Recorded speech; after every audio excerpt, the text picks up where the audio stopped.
Hopefully I'll eat some cookies and got coffee or soda since I'm the last guy of the day. Don't need you falling asleep. Hurts my ego. No. So Entouch, we are controls for the light commercial space. That's what we focus on. That's what we really designed our platform around. Making a simple to install, easy to execute product that gives the customer a lot of power and features. So part of what we've done is we focus on the restaurants, the retail, the office space, and we've created this wireless infrastructure so you're not having to run cables between controllers, between energy monitors, lighting control boxes. Makes installation, trying to be in and out as fast as you can before the business opens up and returning a high value to the customer.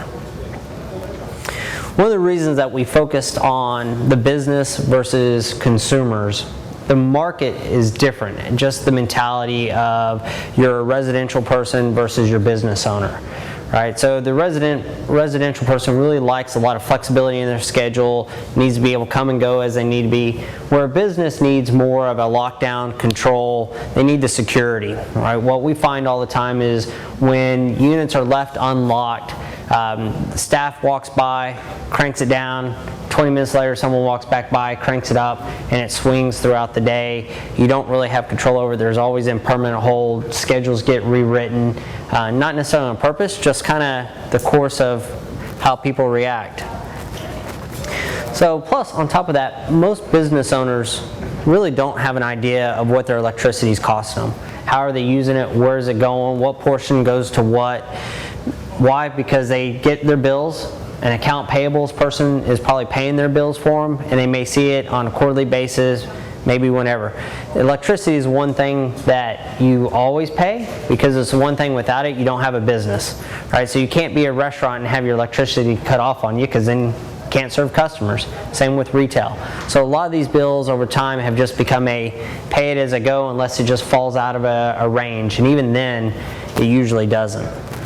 I'm sure most of y'all have been in enough commercial places where this is the level of sophistication they have.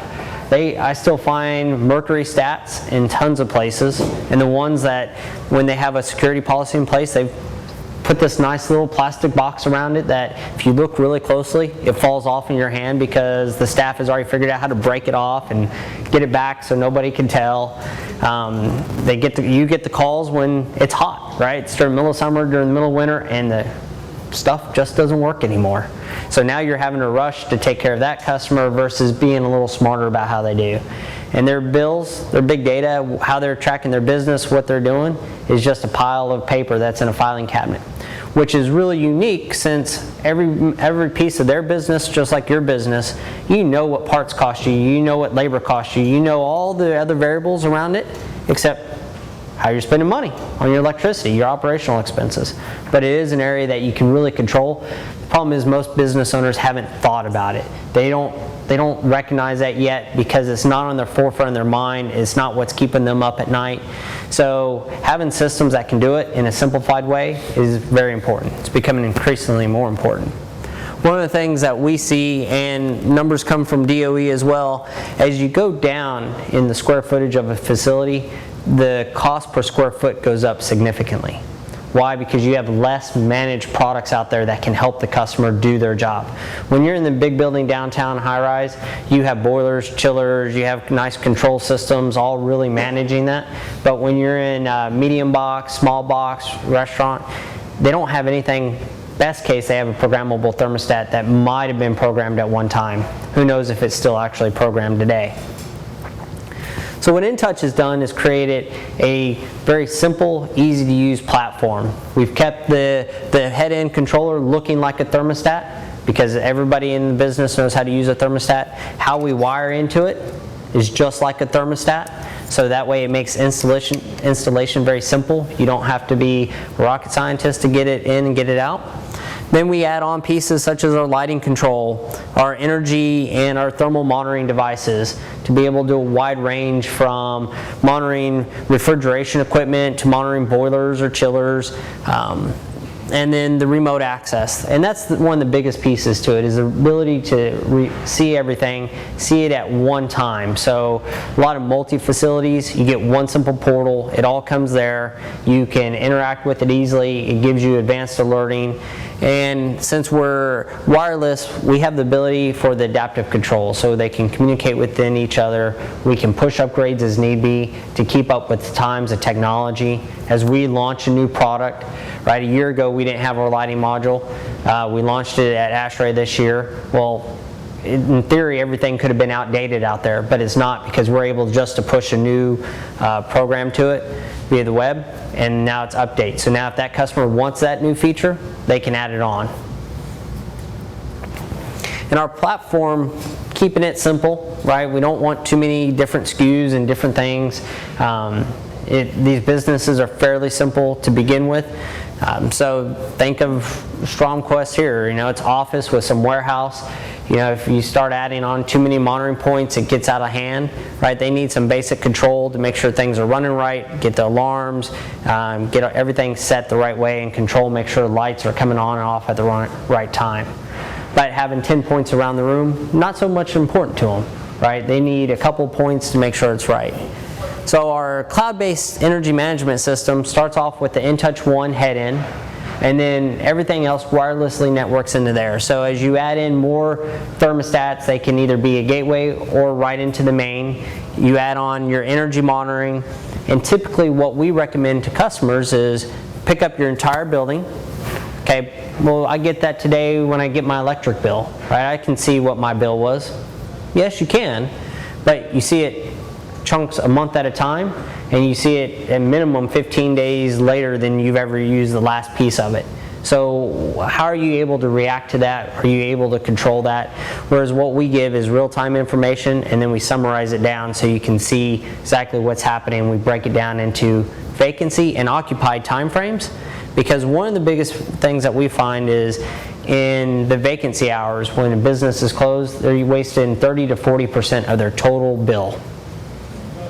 So nobody's around. Things are running, they're amok, lights are left on, managers don't care, thermostats are set to 60 degrees during the summer. Things just run. But without having the tools, how do you know? Then we have the lighting control, remote thermal sensors, which are, like I said, being used in a lot of walk-in coolers for alerting purposes, right? A lot of restaurants have a lot of dollars in food stored in their freezers and their walk-in coolers. They want to know when it's getting above temperature so they have time to react. And then our commercial line of controls, which is our Wi-Fi stats, give you a lot of features behind it. Same portal, you just don't have the ability to add on the other pieces of the family if you want a full-up system.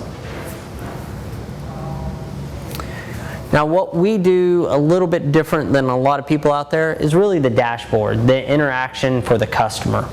So if I give you a lot of data, what do you do with a lot of data?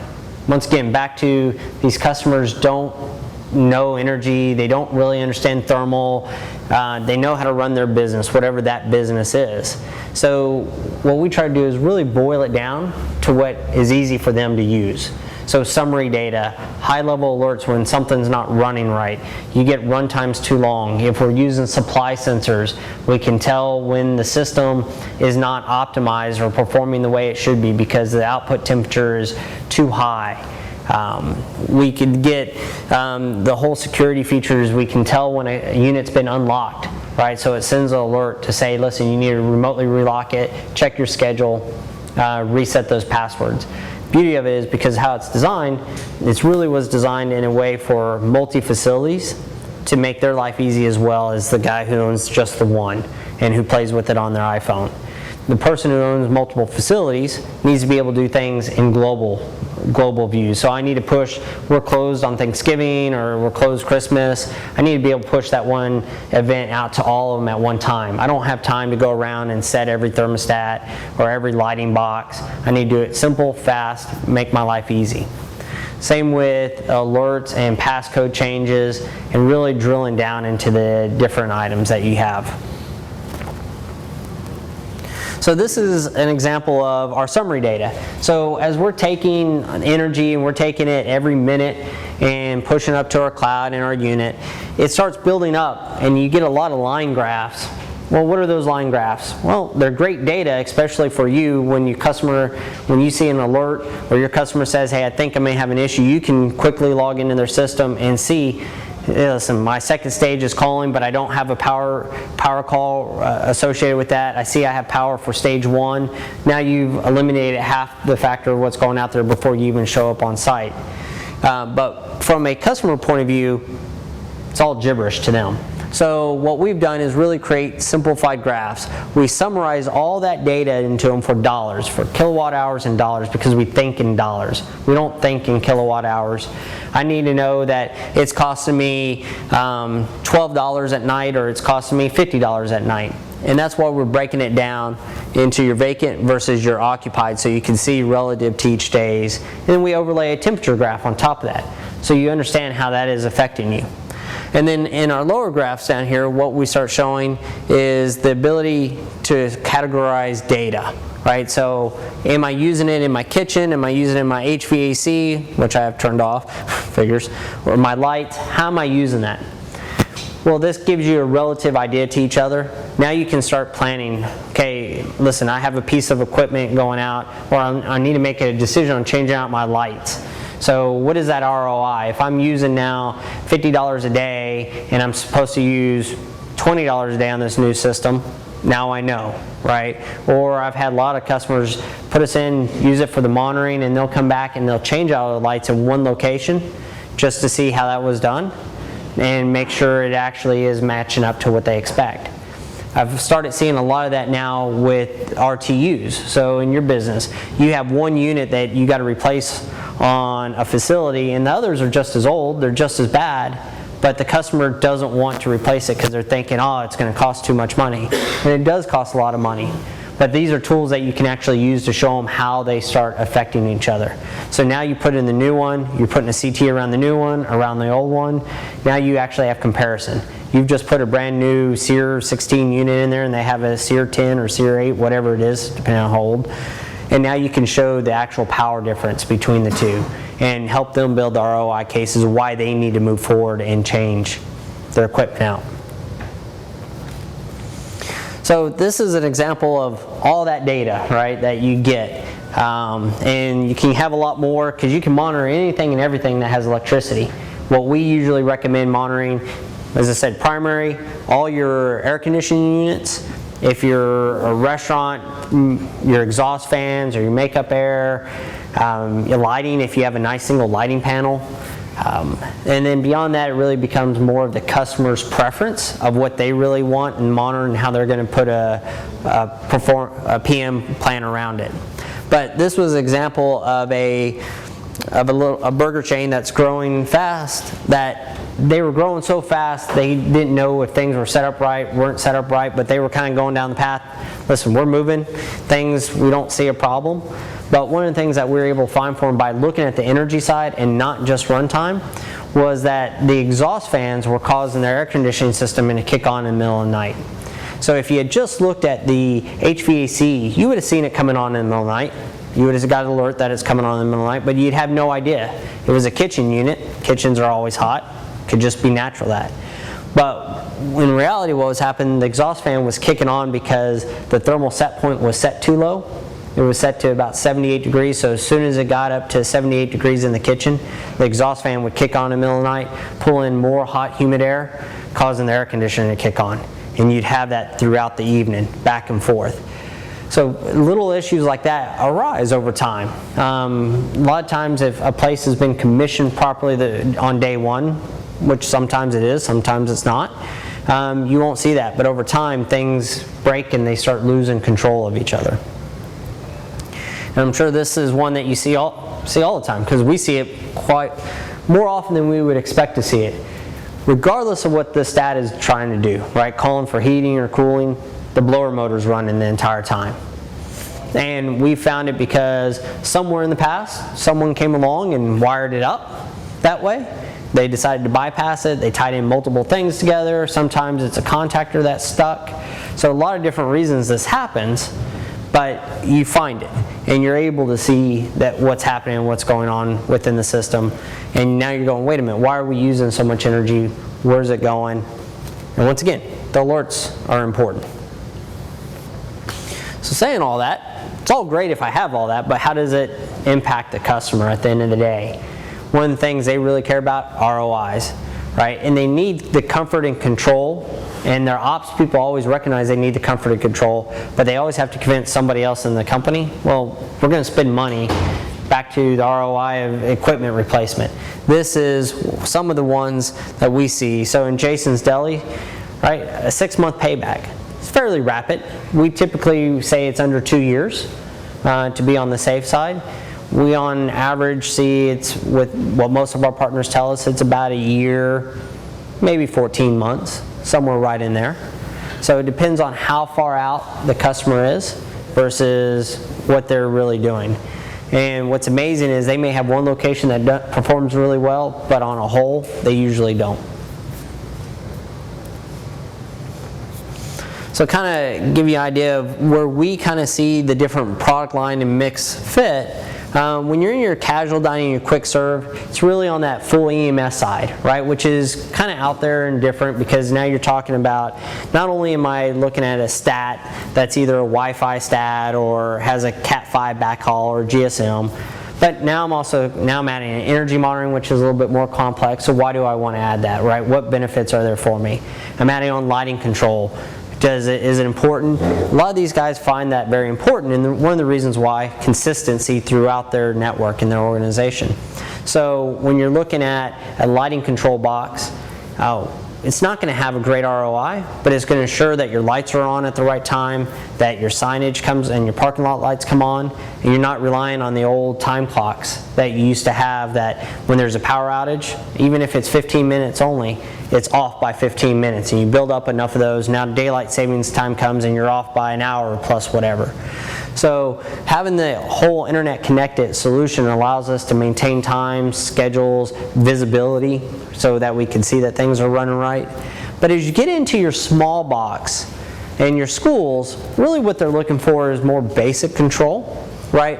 But they still need a portal that can really help them manage it correctly, because they have, once again, maybe they have a programmable thermostat, but from store to store they can't tell you if it's set right, who's controlling it, what they're doing. So the tools, even though they're designed for large scale, they're designed for a lot of data points, it really still works down in these organizations that may only have one single thermostat in their facility. So making sure we're controlled around that area. The other thing that we do, and been our philosophy, is I don't need to be the Nike of the world. So we look to partner with our vendors to help them build a different business model, help them figure out how to gain better traction in the market, differentiate themselves. And that includes tools from phone apps to branding on the portal, right? So instead of it saying Entouch, it can say your name, such as these guys out in Alabama, right? Have the ability to, customer logs on to their private portal, says their name, everything, all their contact information on it, and then they get a management tool behind it that allows them to see their various customers, being able to go in and log in and help them control and manage, and you can have certain alerts come to you, so that way you can be ahead of the curve versus trying to catch up and be behind it at all times.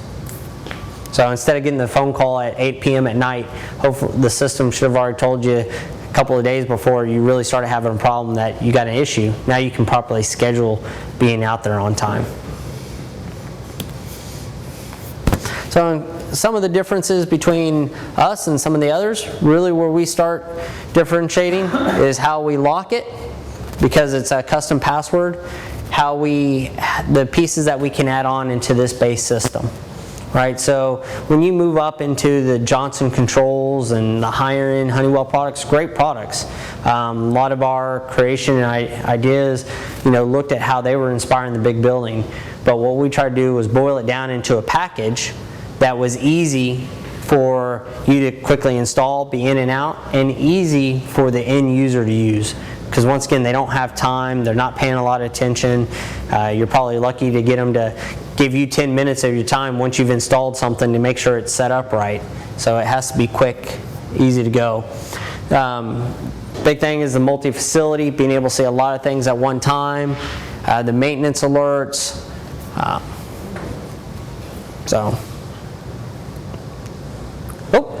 There. And then I got a lot of slides of details, which at 3 something in the afternoon, I don't need to bore y'all with details. So keep it short and simple and sweet. I can show y'all some of the web if y'all would like, or let y'all go and get to work. So. Wireless protocol do you utilize? So internally from unit to unit, it's called MyWi. So it's a Zigbee-based protocol style. It allows us to have a little bit more power and slimmed it down so we can get through walls. Because where a lot of our equipment's going is inside of a mechanical room, which is usually a big concrete structure, and you got to be able to get it out through there.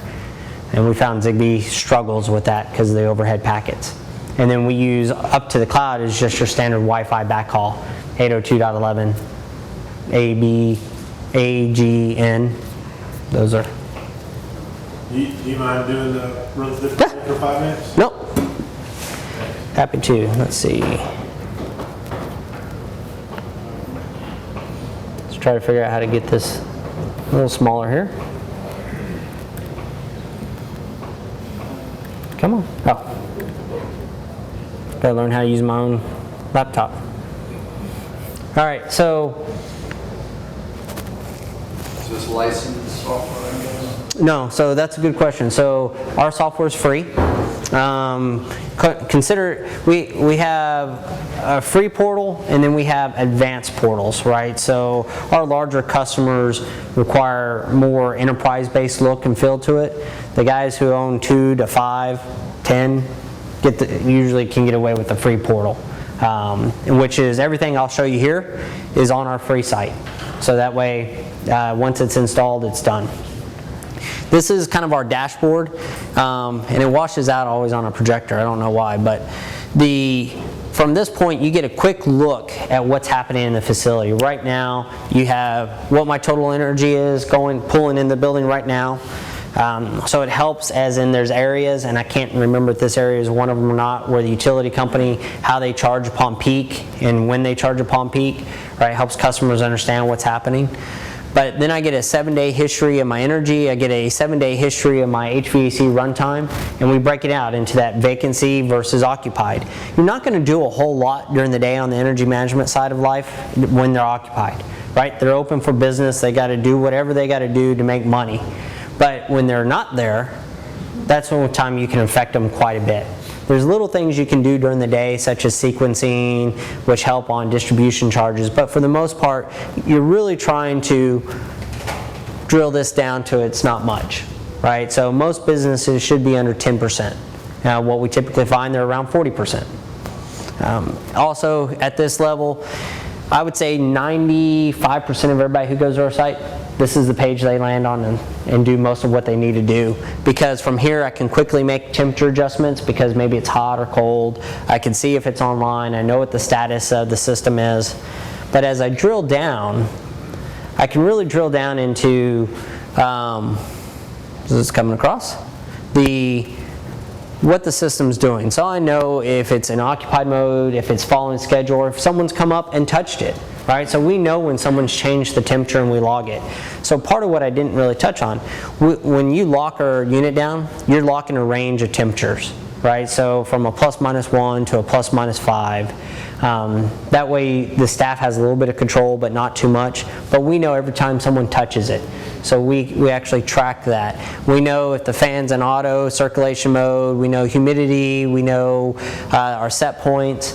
So we watch the humidity in case someone actually has the ability to control humidity, which seems like about 3% of buildings out there actually have some form of humidity control. So we watch it, we can control it, we can alert upon that. But one of the other things, we name each unit is its own unique name. So that way, on the unit itself, it says the name of it. That way when someone calls and said, hey, my back dining is hot, When was the last time you were in the building, and when do you remember what they call back dining versus front dining? Well, that way you know exactly where it's at, because now you can look at the unit and see what's happening. Here's where I get my global schedules, my global modes. This is actually it's actually a restaurant here in town, Uncle Julio's. So this is their Buckhead location. Didn't even think about that. But I can push an event to all of them at one time. I can push a schedule. I can change my heating, cooling, my passwords. So I don't have to go into each and every one. I can see if it's locked or unlocked quickly. But then as I drill down into it, let me go over here. I'm on my hotspot, so I can actually start seeing what the system looks like. Right? What are my set points? What are my actual temperatures? What's my outside temperature? So now I have an idea how they affect each other. I can turn items off and on, so that way I can drill down into it. I can zoom into an area and highlight over it to see what that exact temperature is if I'm trying to Switch to Texas, I guess? Yeah, I switched it to Texas because I know this one is set up with the right energy piece. So back to when you drill down, so high level, and we keep going further down to details of how far you want to go into. So now we can see how the fan's running, what stage of cooling, heating we're calling for. I can then drill and see what my energy looks like. So we actually pair energy together with the controller. So now we know when we're making a call, is there something associated with it that's right? Is something not correct? How do those two interact? I see the humidity, I see my schedule. This is when someone's come up and they've touched the schedule, so I know exactly when it's happened. We have different levels of hold, depending on the customer, from a 1 hour to the next transition. The one thing we don't have is a permanent hold, right? Because in these businesses, there's no need to. If you really want a permanent hold, you go in and you set an event starting today, ending 5 years from now.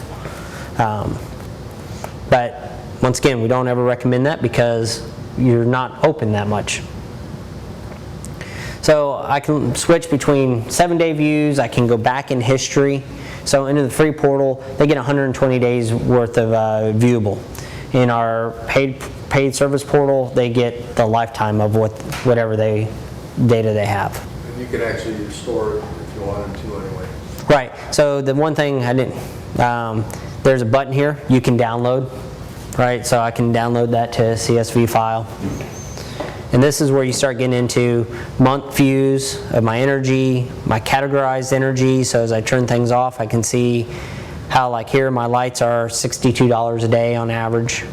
I see my runtime down here for the last month.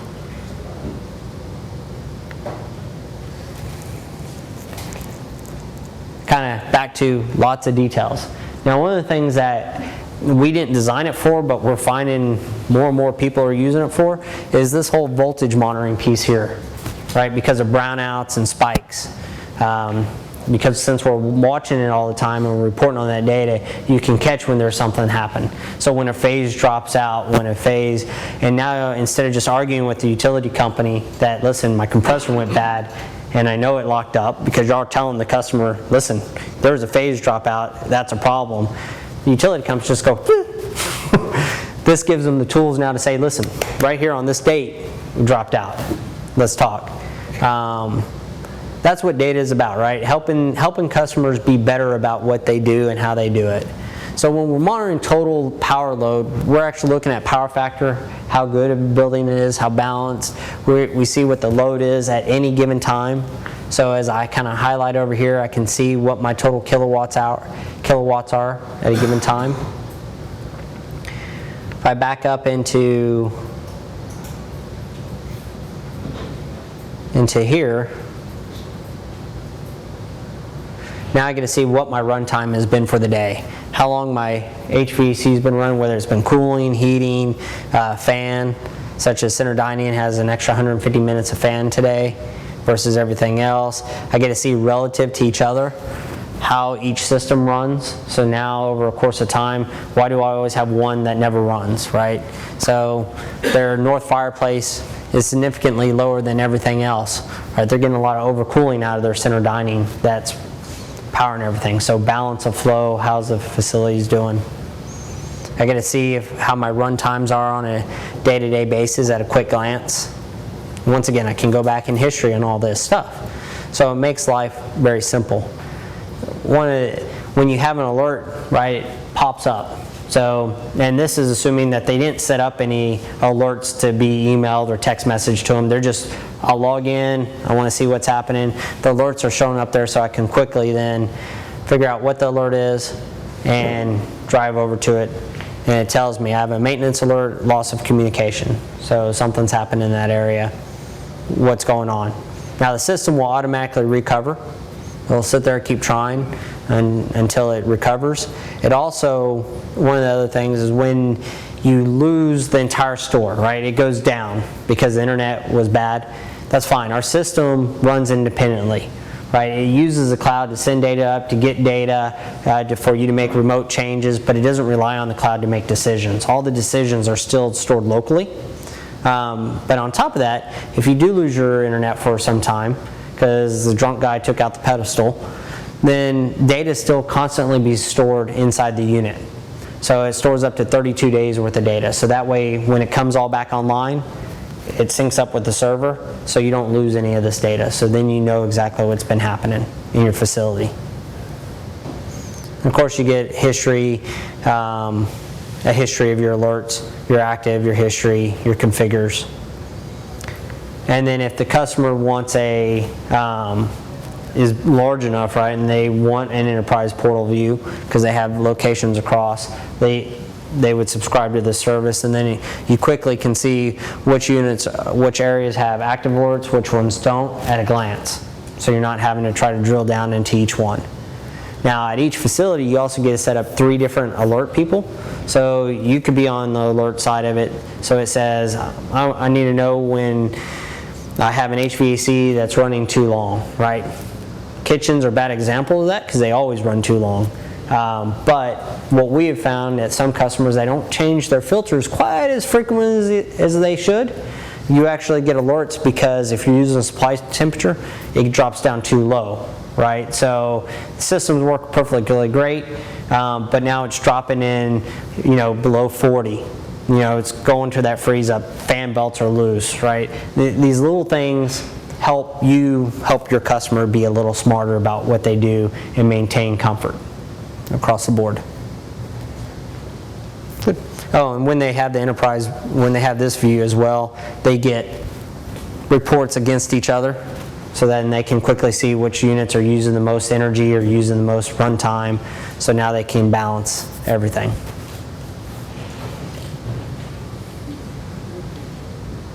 Questions? Y'all still awake? How many thermostats do you have on one room? As many as you want. So it's limitless. It really starts becoming how do you want to manage it, right? So, we have customers, we'll have a warehouse that has, 60 thermostats on it. They probably break it down into 2 areas, really the office and the warehouse area.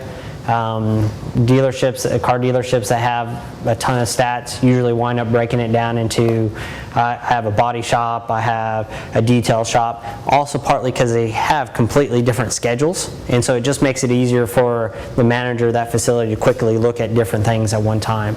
But you could have, back to here, 1,000 units down there, but it becomes a little unmanageable before you start really breaking it down into sub-facilities. So, like in a hotel, you'd break it down by floor, right? Because then you manage it you kind of manage that way in that business by floors anyway. Same with, a little bit larger buildings.